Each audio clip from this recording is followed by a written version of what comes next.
Диодный лампочкасы туралы айтсақ болады. Кез келген сызықты кішкентай нүктеге дейін барлығын көрсетіп отырады. Сізге өте жақсы көмекші бұл.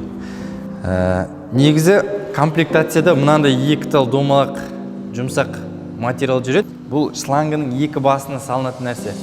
Кейбіреуі осы сальник салмай кетеді. Соның кесірінен шлангының екі басынан шаң бұрқырап тұрады. Мынау қабы осының ішіне қоқыс жиналады. Мына жерде ілгіші бар. Арнайы арқаға асып алуға арналған. Қайырлы күн достар. Қазіргі видеомыз Oxyprop компаниясының шлифовальный машинкасы туралы болады. Оны сіздерге таныстыратын мен Қуанбай Ерназар. Кеттік.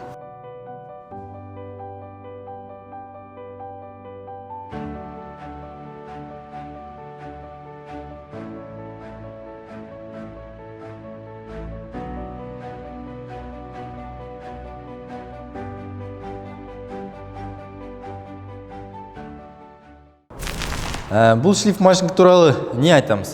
Өткенде сіздерге біз объектіге барып, бұл шлиф машинка қалай жұмыс істейтінін бізден сатып алған тұтынушыларымызбен бірге қарастырған болатымыз, талқылағанбыз. Жұмысының тиімділігін, өнімділігін бәрін көрдіңіздер. Бұрын бәрін қолмен істеп, қолмен тасып, қолмен шығарып, бәрін білмей жүр екенмін шыны бұрынғы немен. Уақыттан жеңесің біраз уақытқа. Мысалы, бір 10 адам істейтін жұмысты, 10 адам 10 күн жұмыс істейтін жұмысты, мына сіздердің аппараттармен бір күнде 2 адам шығып кете алады. Сондай дәрежеге жетуге болады. Енді офисте, өзіміздің магазинде осы аппаратты толық ашып шашып көрсетсек. Алдымен бұның бөлшектерінен бастасақ, бұл бірінші наждак жабысатын беті. Осындай губка болады. Бұл жерін бірден айта кетейін. Бұл жерін наждакты ашатын кезде көбі астын былай баспай бірден тартады. Сол кезде мына губка жыртылып кетеді. Жұмсақ материалдан жасалған. Осыны ауыстырады. Бұл енді біразға жетеді. Липушкамен жабысып қалады өзі. Жабыстыра саласыздар болды. Бұл мына жерде бір тал шестигранникпен қатырылған. Бұл босап кетіп жатса, егерде шестигранникті қатайтып қойыңыздар. Бұл босап кетсе, онда қабырғада тегіс тұрмайды, бұл ойнап кетеді. Содан кейінгі мынау нелері щеткалары айнала. Бұлар шаңды сыртқа шығармас үшін. Щеткаларын бұлай бетімен қойғандарыңыз дұрыс емес, аппаратты. Аппарат үнемі шалқайып тұрған дұрыс. Егер бұлай ұзақ уақыт тұрып қалса, мынау щеткалары майысып қалады. Сөйтіп қайтып орнына келу қиын болады. Сосын аппаратты бетімен де қойға болмайды, бұлай жатқызып. Онда мынау беті жердегі қоқыр-қоқысты өзіне жабыстырып алады. Сосын оны шығару қиын болады, тазалау. Крукты жабыстырғанда міндетті түрде тесіктерін қараймыз, туралап. Тесіктерін туралап жабыстырамыз. Ол кезде де бұлай қойға болмайды жерге. Онда бұның бетіне ұсақ құмдар жабысып қалса, сол құмдар қабырған сызып кететін болады, із қалдыратын болады. Круктар туралы қазір айтамыз. Аппарат айтуға. Содан кейінгі бұл щеткалар уақыт өте келе тозады, қабырға қажала бергеннен кейін. Щетка қысқарып, шегіне жетеді, мынадан төмен тұрып қалады. Негізі бұл щетка мына тарелкадан шығып тұру керек. Қабырғаға тиген кезде осылай тимей тұру керек. Сіз аппаратты сәл салмақпен басқан кезде ғана артынан мынау круг қабырғаға тию керек қой. Сонда сіз өзіңіздің салмағыңызбен, қолыңыздың күшімен теңшеп отырасыз да былай. Егер щетка тозып, шығып қалатын болса, онда сіз олай істей алмай қаласыз. Содан шаңда сыртқа шығатын болады.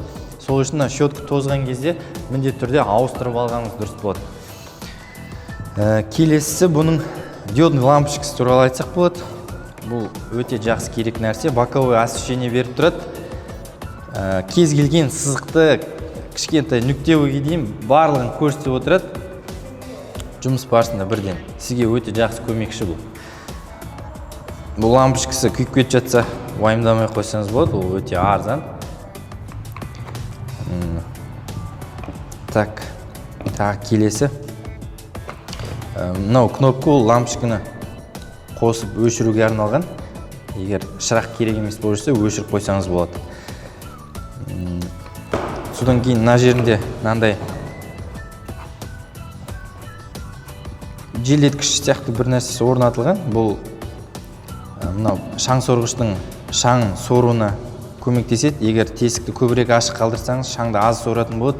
Тесікті мүлдем жауып тастасаңыз, шаңды толықтай астынан сорып отыратын болады. Содан кейінгі бөлшегі ол мынау вентилятор, желдеткіш деп айтайық, шаң сорғыш.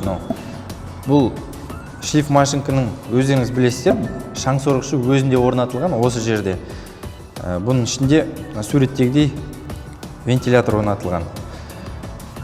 Бұл енді өте мықты сорат деп айта алмаймыз шаңды, бірақ шаң көп мөлшерде шаңдауынан қорғайды, сақтайды. Сосын келесі, мына жерде қозғалтқышы. Бұның қозғалтқыштың екі жақ шетінде щеткасы бар. Бұл щеточный двигатель, бесщеточный шлиф машинкалардың бағасы кішкене қымбатырақ жүреді. Бұл шаңда жұмыс істейтін болғандықтан щеткасы тез тозады, бірақ щетканың бағасы 500 теңге тұрады. Оны көп болса бір айына бір рет ауыстырып қойсаңыздар болады, щетка кетіп жатса. Жұмыс істегеніңізге байланысты ол. Қазір мен сіздерге щетканы шешіп көрсетейін. Пластиктен жасалған ол қақпа.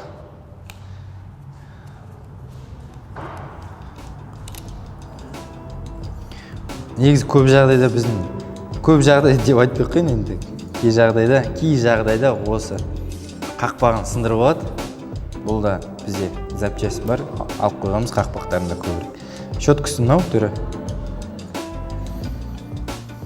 Екі жағында щетка болады. Якры егерде бір жылдың ішінде кетіп жатса, оны тегін ауыстырып береміз. Егер екінші рет келіп отырсаңыз бір жылдың ішінде, бұнда якрдың бағасы 15 теңге болады.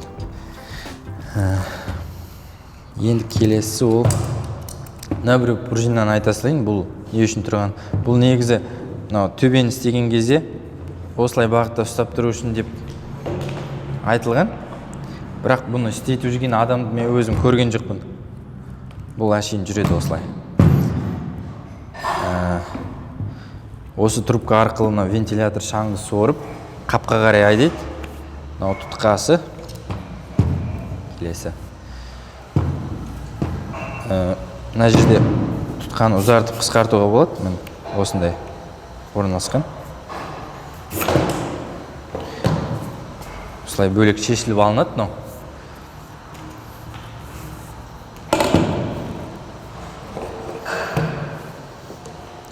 Мына жерінде өздеріңіз көріп тұрғандай айырып қосқыш аппараты. Қосу кнопкасы, қосып өшіру кнопкасы. Ал мынау оборотын айналу жылдамдығын теңшейтін 1-ден 6-ға дейін. Кабелінің ұзындығын көрейік, қанша метр екен.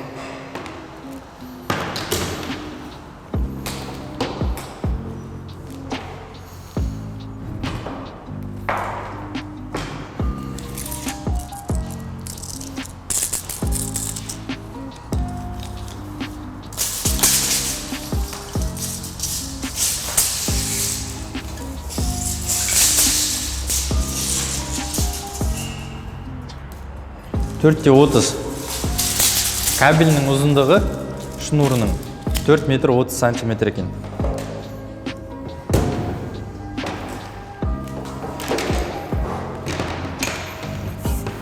Жалпы бұның максималды ұзындығында өлшеп көре салайық, қанша метр болатын.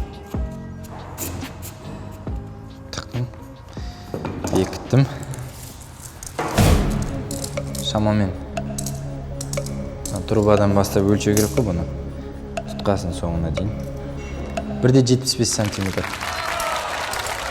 1,75 сантиметр.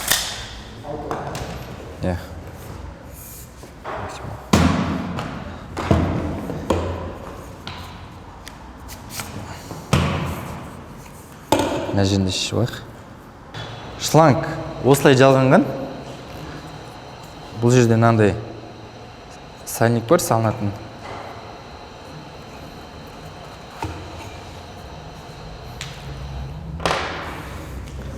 Шлангның ұзындығын өлшеп көре салайық.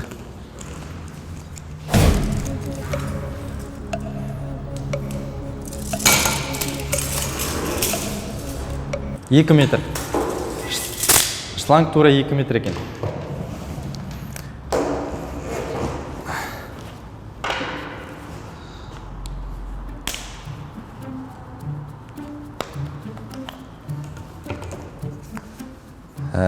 Негізі комплектацияда мынандай 2 тал домалақ жұмсақ материал жүреді. Бұл шлангының 2 басына салынатын нәрсе. Бізден сатып алған тұтынушыларымыздың кейбіреуі осы сальник салмай кетеді.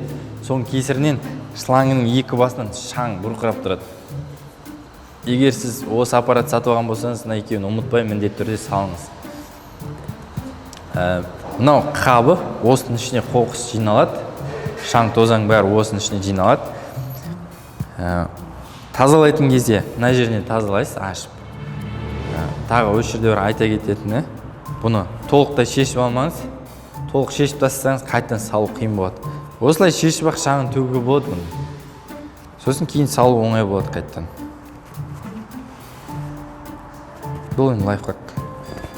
Мына жерде ілгіші бар, арнайы арқаға асып алуға арналған. Егер шаң сорғышы істеп тұрған болса, мынау қап үрленеді. Иыққа асып алсаңыз болады, немесе жерге тастап қойсаңыз болады. Енді басқы бөлігі, мынау коробкада келген кезде осылай жүреді, бөлшектеліп. Шланг бөлігі жүреді. Комплектацияда мынандай түсініктеме кітапшасы және 2 тал запас щеткасы жүреді. Сосын мынандай бір шестигранник болады. Осы шестигранник арқылы сіз аппаратты құрастырып аласыз. Қазір шешейік бұл аппарат.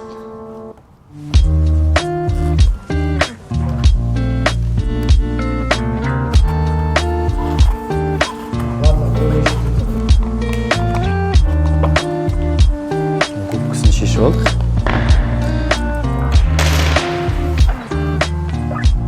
Қазір маңдайшасын шешіп көрсетейін.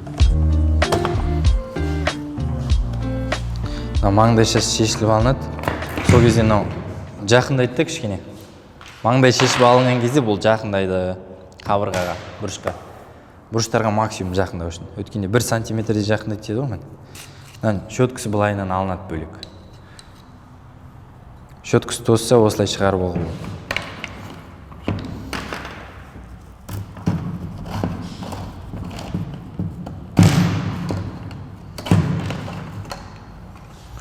Щеткасы міне.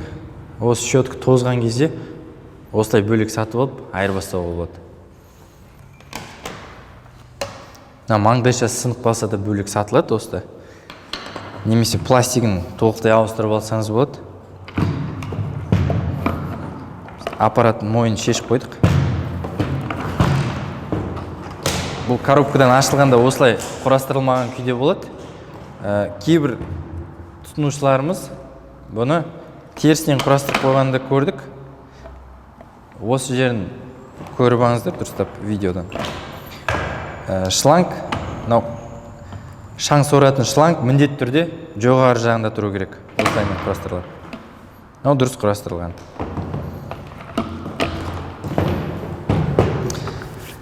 Аппаратты көрсеттік қой деймін, шашып бәрін көрсететін жерін. Енді наждачный круг туралы айта кетсек, наждачный кругтың бізде 80-дік, 120-лық, 150, 180, 240, 320 деген түрлері бар. Бұл кругтармен бетінде құмының ірілігіне, майдалығына байланысты лифкасты, штукатурканы, ағашты, немесе демонтаж кезінде красканы қырып тастауға болады. Мына аппарат құрастыру кезінде мынау ұзартқыш таяғын тыққан кезде егерде сыймай жатса, кей жағдайда мына бір шурупты сәл босатсаңыздар, бұл емін-еркін сырғитын болады. Бір қалыпта қалып кеткен күйінде ішіне шаң, мусор толғаннан кейін қоқыс. Бұл осы бір қалыпта қатып қалуы мүмкін. Сол кезде де осы шурупты босату арқылы бұны емін-еркін жылжыта аласыздар. Минималды өлшемі 120. максималды 170 болды.